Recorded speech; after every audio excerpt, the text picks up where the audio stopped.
Hello, everyone, and welcome to the Pash On Podcast. Let's get started with your host, Brian Pash. Hi, this is Brian Pash, and welcome to another podcast interview. On today's show, I have Eric DeMont. He's the Global Director of Product in the Dealership Solutions Division of Urban Science. Eric, welcome to the show. Thank you, Brian. Happy to be here. So today, I want to talk about one of the most exciting products that Urban Science is offering to dealers, now available to really give them additional insights in the prospects that their BDC or sales department are currently pursuing. But before we get into SalesAlert as a product, for dealers who are not sure of the role, the mission, the positioning of Urban Science for dealers at Tier 3, how would you answer that? Yeah, I appreciate the question.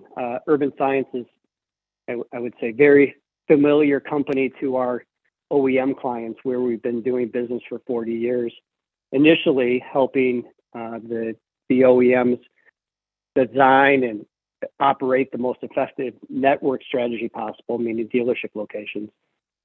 But in the course of that business, about 15 years ago, Urban Science, in its quest to continually improve the way that we go to market, and being very data centric and being frustrated with the limitations of our data sets, set out to collect a near real-time sales database for U.S. industry new vehicle sales. And over the last decade, we really have perfected that data set and making it and bringing it to market and making it available for the automotive industry in its entirety, now including dealers, and really using that very unique data collection that represents 97% of all new vehicle sales, 86% of CPO sales, collected daily, and using that in combinations with other data inputs to really create solutions that drive value for both our OEM clients and now our dealer clients alike. So we've taken our expertise in data, our expertise in technology, our passion for innovation, and kind of mixed all that together and have now have a suite of dealer solutions, including our newest, as you just mentioned, SalesAlert, that we're excited and happy to be rolling out right now to our dealer clients.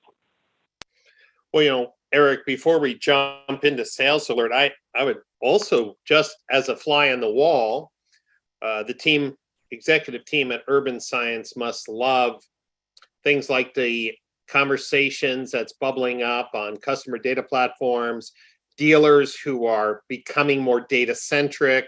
My research report on CDPs obviously mentioned Urban Science role in having some of the most accurate real-time data that could, for dealer groups, be critical to drive personalized communication, meaningful messaging. So in a sense, Urban Science is in the eye of the storm now for our automotive retail dealer base, as the larger dealer groups are starting to see the role of data in new ways. Do you agree? Absolutely. And actually, before we even go into that, let me thank you for championing the case of CDPs. I mean, in my opinion, it's about time that we bring those CDP type capabilities that really have for a long time been restricted to manufacturers, to dealer groups, and even dealers. And, this is even a particular passion of mine. Is I think I worked on one of the first OEM CDP implementations over 20 years ago. And I think it's high time that we bring these capabilities to, the entities that are really at the forefront of our consumer experiences. And, so while I worked on a platform 20 years ago that was doing that for OEMs, Urban Science has really been in that business even longer. And we have really extensive experience in collecting, normalizing, validating, deduplicating householding, matching those PII-based entities into individuals and households, and making them available for activation. So to your point, I think we're in a very good position to be able to help support this vision and mission that you're bringing of bringing CDPs to the dealer, overall dealer body. So thank you for that. Well, it is definitely a passion of mine, and the response for the report has been quite robust. Dealers, if you have not read the research report entitled "The Rise of CDPs in Automotive Retail," you can go to paschgroup.com. That's PASCH group.com and download a copy. So, Eric, let's pivot to what I wanted to focus on today, SalesAlert. Let me set the stage for the dealers who are listening. Every dealer knows that their BDC or their sales team can at times go through periods of low motivation because they feel like they're chasing ghosts. And in fact, there are reasons why leads don't convert or why people don't pick up the phone. Some of it is the way we lead gate simple information. People put a rarely used email address just to get a price. And of course, they're not responding to those emails. And then there's just other times where the dealer didn't respond in time. The dealer didn't have the vehicle that they were interested in, or maybe it was a price or personality. There's 100 reasons why dealers know there are people in the CRM that are in active sales process that have already purchased. From the research that Urban Science has done, if you just pick the typical dealer, somebody who's listening today, would you say about 20% of their CRM contain people in active workflows that have bought elsewhere? Yeah, believe it or not, that number is really consistent over the last 18 months or so. As we were coming out of COVID lockdowns and other things, the defection rate, despite the inventory levels being so constrained, I'm looking at my numbers here right now, there was about 17%. End of last year, it was 16.5%. And I just ran the numbers earlier this week, and it was about 15.5%. So yeah, somewhere between, let's call it 15 and 20% of the CRM has defected, has purchased elsewhere.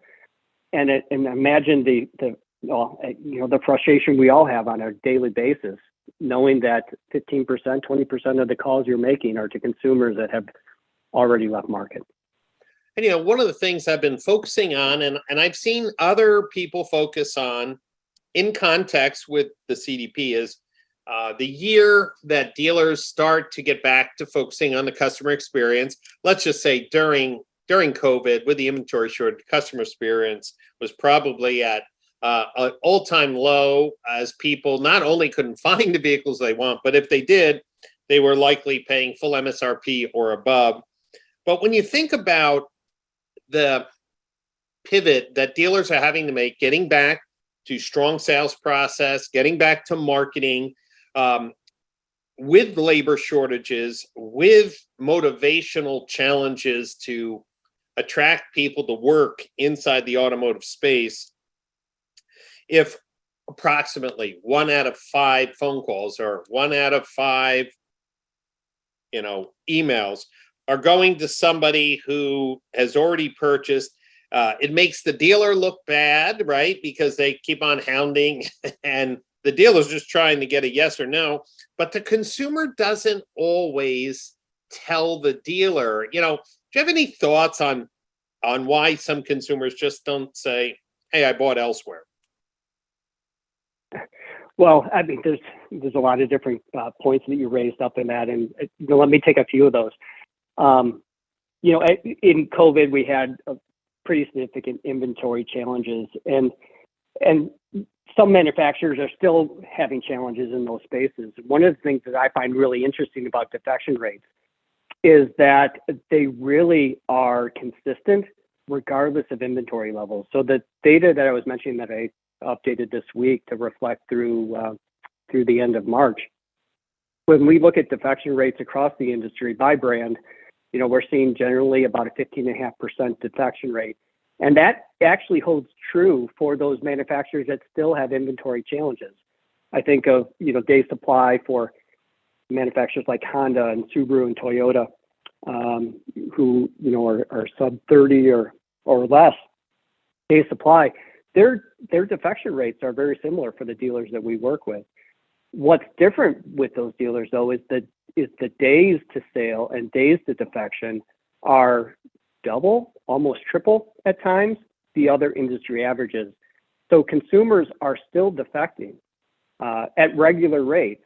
It's just their decisions to purchase or defect have been delayed because of those inventory challenges, which frankly makes the value proposition for SalesAlert even that much stronger, because that just means that follow-up is going on for 2 or 3 times longer than it otherwise would. And what we've seen is that we've done some recent research where it looks like about follow-up. I do the numbers here real quick. About 90% of follow-up stops at about 1 month. But for those inventory challenged brands, it's going on longer. And if you follow up 3 times a week, now for 5 weeks, what we've seen is that dealers are spending, for a typical dealer with 750 leads, who that means that there's about 150 defections. They're spending about 77 hours a week chasing leads who are just not responding, because frankly, who wants to take a call and have to tell someone that they already decided to go elsewhere or buy a different brand? I just don't think consumers really like having those conversations, to your point. But we know that we're spending an awful lot of time trying to contact them, even after they purchased. And this is where, I love the use of data, because first of all, SalesAlert as a standalone product, working with CRMs and all the CRMs on the market, which is great. And then, down the road, Urban Sciences as a data provider could be doing sweeps into the CDP and updating the CDP as a master record. There's so many applications, but I see, right, reducing labor costs of chasing ghosts, improving the the employee experience, the people who are working in the BDC, and of course the consumer themselves doesn't feel like, man, I'm getting beat down. And maybe instead of calling, they just mark that email as spam or something, or they block the call, which would be horrible for a dealer that their main outbound phone number gets blocked. You mentioned the number of hours that this product saves. Every dealer who's listening here is like, wow, man, that's the crystal ball that I needed. When you look at some of the larger dealer groups, and maybe people like you mentioned that have inventory challenges where their lead volume has just been growing and growing because they can't sell enough cars. Do you have an idea of the ROI? Like, is it saving a dealer, a full-time employee at a fraction of the cost? How does that math work? Because dealers listening have no problem of acknowledging that they have ghosts in their CRM. They just want to make sure that it's cost effective to get rid of them. Yep. So we have a bunch of different ways that we've calculated this. But if we, again, just look at 750 leads for the average dealer, with 15% or so, 16% of those defecting, that means there's 120 defected leads a month. And let's say we've done some research on this too with Harris Poll that we were about to publish. But what we found is that most dealers spend about 3 to 5 minutes on each follow-up with a potential prospect with an opportunity to earn up. When you do all the math on that, that ultimately equals 77 hours a month. And if you think that the average salesperson sells about 10 cars a month, and now certainly that varies by brand and dealership, but let's give it 10.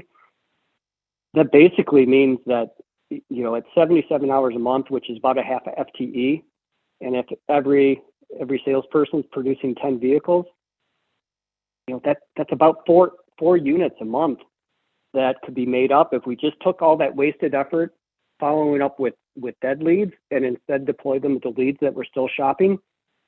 That's pretty significant, depending what your gross profit per vehicle is, maybe $3,000, $4,000. That's some pretty significant ROI any way you calculate it for a product that costs $250 a month. Whoa, hold on. $250 a month. I mean, the phone should be ringing off the hook. Why wouldn't a dealer want to clean up the ghosts out of their CRM? I mean, that's a fantastic, and we normally don't talk price on our interviews, but I'm glad you bring it up because I never asked price. But man, that seems like a no-brainer. And I can't even imagine as dealer groups get their CDPs in place, having an API where they could, run algos on their data. That makes so much sense. How often are dealers running their CRM through SalesAlert? Is it like a monthly sweep? Tell me a little bit about the mechanics, Eric. Like say a dealer has eLeads or Vin Solutions or Dealer Socket. What does it look like from an operational thing?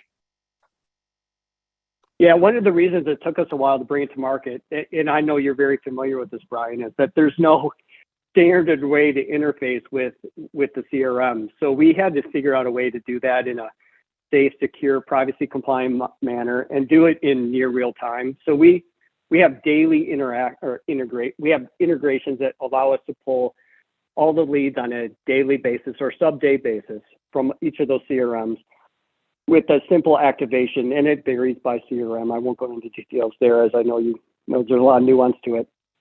But when we contract with the dealer, it basically is pretty turnkey from the point of the signature on the contract to activation.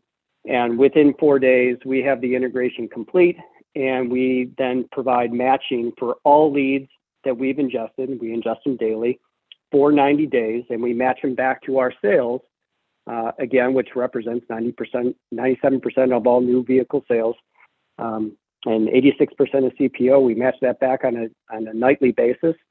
And so we like to call it near real time updates to our system with a turnkey integration into your CRM. And for the CRMs that have functionality that allows this, we actually then send the results either in and again, it depends by CRM, but it could be a update to an activity or a work note or a task or even a status in some systems. We're able to put the disposition information right back into the CRM for the dealers that use the CRM for that purpose. Now, ultimately, we see that most of our dealers are still using our easy-to-use interface because it's a great way to kind of do some very simple reporting and help them understand which of their leads have defected, because you can sort it by all, as you can imagine, all kinds of which ways from all the lead detail information that we have.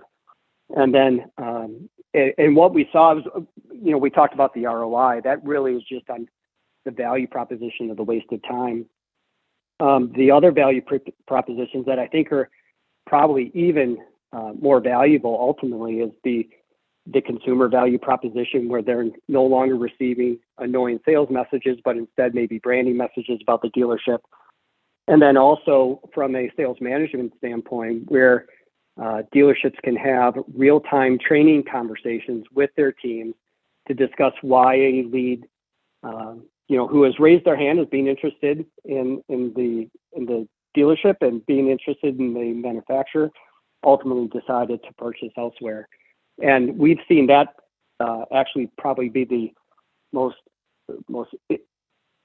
beneficial aspect of what dealers are saying they like about SalesAlert. It's being able to fuel those real-time training conversations. Well, let's talk about the reporting just for a minute. If I had these leads, I would like to know, did they, say I'm a Ford dealer, did they buy from another Ford dealer, or did they buy in my group? Like maybe I'm a 8-store group, or did they defect to Chevrolet? Is the dealer going to know down to the name of the dealership they bought from and the model, or for privacy purposes, you can't disclose it, you'll just put them in one of 3 or 4 categories? Yep. So we are able to report back at the individual level, which really makes SalesAlert possible. And we're able to do so in ways that are compliant with GLBA and CCPA and all the other privacy legislations and concerns that are out there. That said, we don't report back on the individual dealership or make model combination of the defection, but we do report back, we call it a quadnomial, which is just a fancy way of saying we can tell you if they bought from a different dealership, same brand, different dealership, same OEM, different dealership, different OEM, or with a sister store. And those sister stores can be custom configured based upon the group that has purchased the solution. So let's talk about a sister product or a companion product, because you also have something called Traffic View, and this is SalesAlert. And hey, SalesAlert, let me just be very clear, helping dealers identify people in their CRM that have purchased elsewhere so you can move them out of a sales follow-up path to a service or branding. But let's just pop in just a little side note, because we've talked about that product. How does Traffic View differ from SalesAlert, and would a dealer group be using both? Yeah, thank you, Brian. So what Traffic View does is provide you aggregated views of those details that we were just talking about that we don't report at the individual level, namely make and model and dealership combinations. So with Traffic View, a dealer can see by make, model, geography, and salesperson, the dealerships that they are losing to, the brands, the models, and all the different combinations thereof that of where they're losing. And you know, when we surveyed dealers recently again with the Harris poll, 90% of dealers say they wish they knew which of their leads were at most risk of defecting elsewhere, and they wish they knew. 86% said they wish they knew which of their leads had already purchased elsewhere.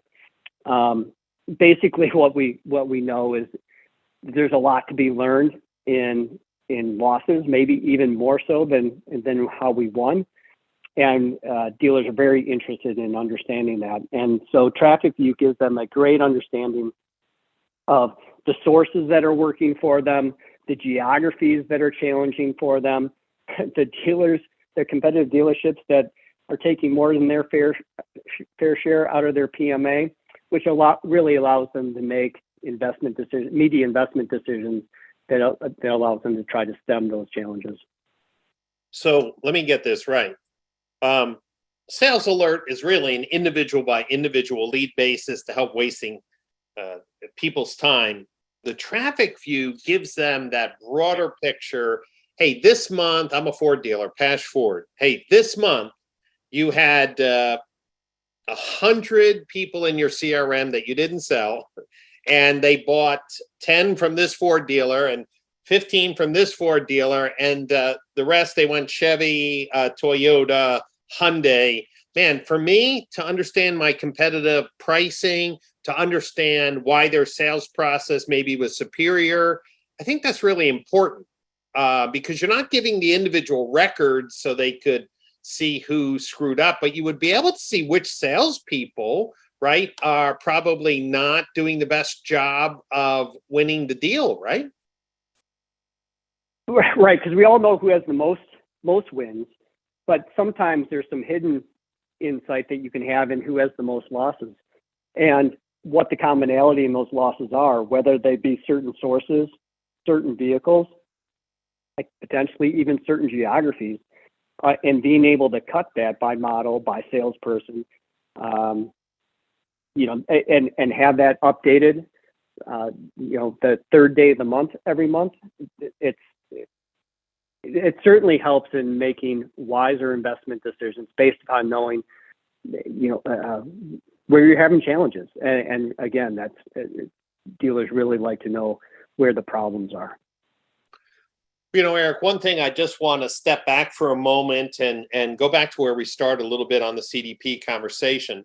My belief is that as dealers start to understand the value of data and select the partners with the highest quality data, these use cases will just continue to grow, because if dealers have a clear record of every customer, who's in market, who's not, of the prospects, have they done business with us before or not, and to get then the insights that they can't see.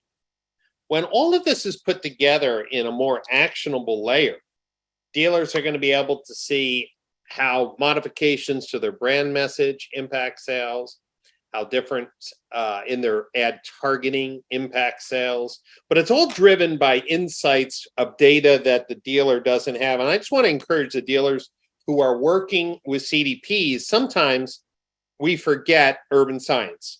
And I say that from a practical standpoint. The OEMs have been using them for years, but in casual conversation, I'm gonna use S&P Global, or I'm going to use Experian, or I'm going to use TransUnion. And of course, each company has a strength.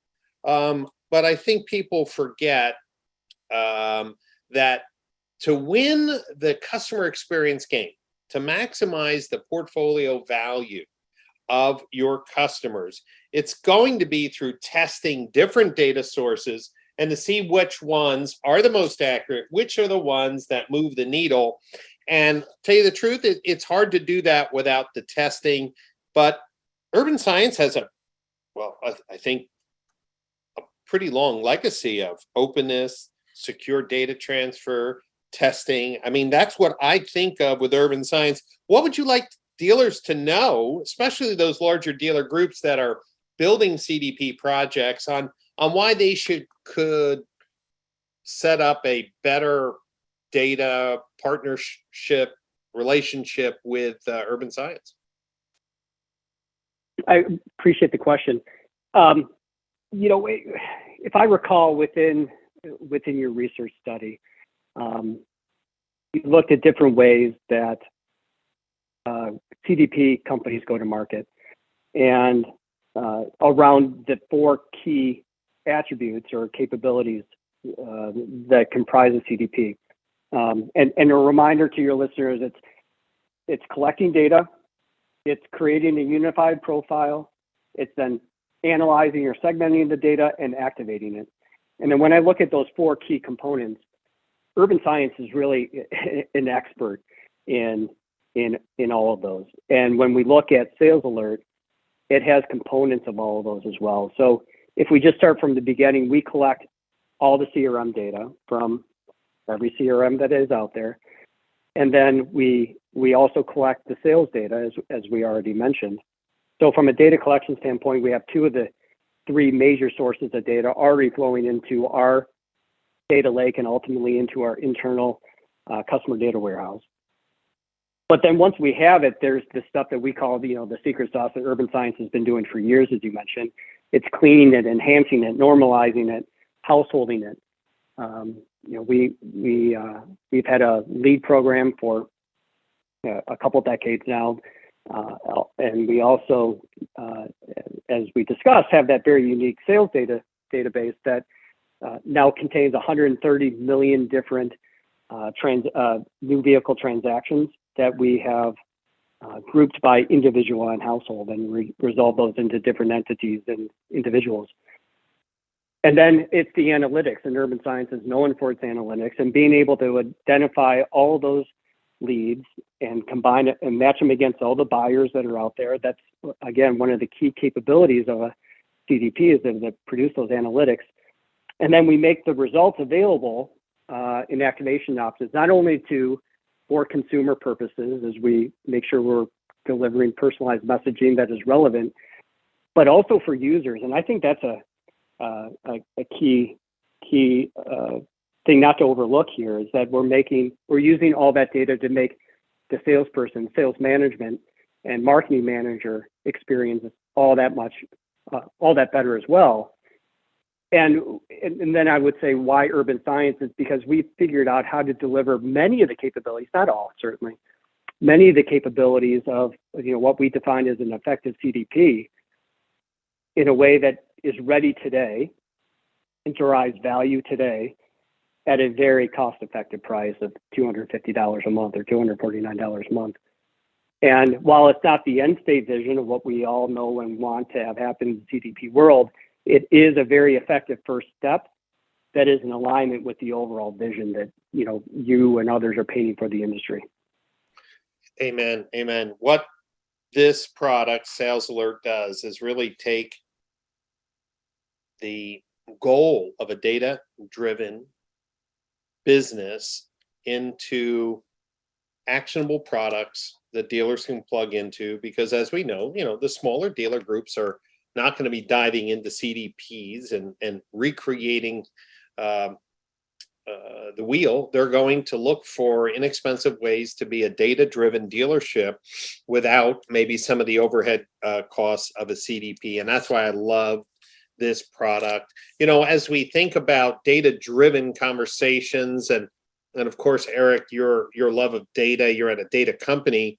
I want to remind dealers that there is no other conference this year that will be laser focused on first-party data management, partnering with data enhancement companies like Urban Science to build and manage the first-party data experience that we want to see: better customer experience, better data activation, increases in lifetime value. All of this is happening at the Digital Marketing Strategies Conference. It's in Austin. For the last 10 years, we've been in Napa. We're making it affordable, easier to get to, and an amazing city, Austin, Texas. That's May 21, 22, 23. Urban Science is going to be there. And more importantly, the leaders outside of automotive in CDP and the leaders inside automotive will be there to really educate store managers on how to better manage their portfolio. So, Eric, this should be a great show where Urban Science should be shining. Yeah, we're really looking forward to it. And we have a couple new product and advancements and updates that will be coming to market right around the time of DMSC. So I look forward to being able to announce those there.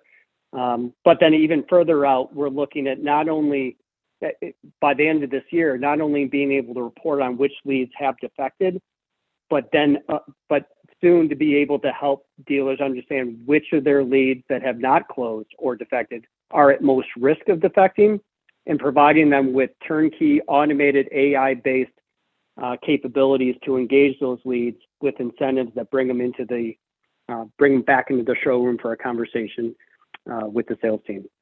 Come on, that's what I like to hear. AI is another one of the themes this year. DMSC themes are first-party data management, the rise of CDPs, the use of AI in sales and service process, marketing automation, and also the staffing and training needed to run a modern dealership in a data-driven world. So this is going to be an amazing conference. I want to remind dealers to get your tickets. We've already sold out of the first room block.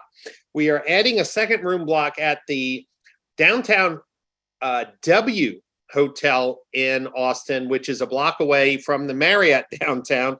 It's going to be a great show. So get your tickets.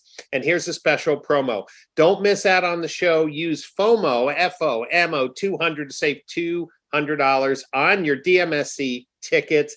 It's going to sell out, so make sure you get down there for this great show. And if this is the first time you're listening to one of my interviews, you should know that there are dozens of interviews with industry leaders, disruptors, discussions about new products and ways to help dealers sell more cars in a digital age, like today's interview. So whether you use the Apple Podcast channel or Google Play, just look for the Brian Pash podcast. You can also go to brianpash.libsyn, that's LIBSYN.com, to see all those episodes.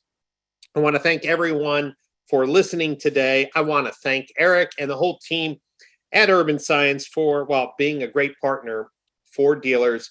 And we'll both catch you next time on another podcast interview.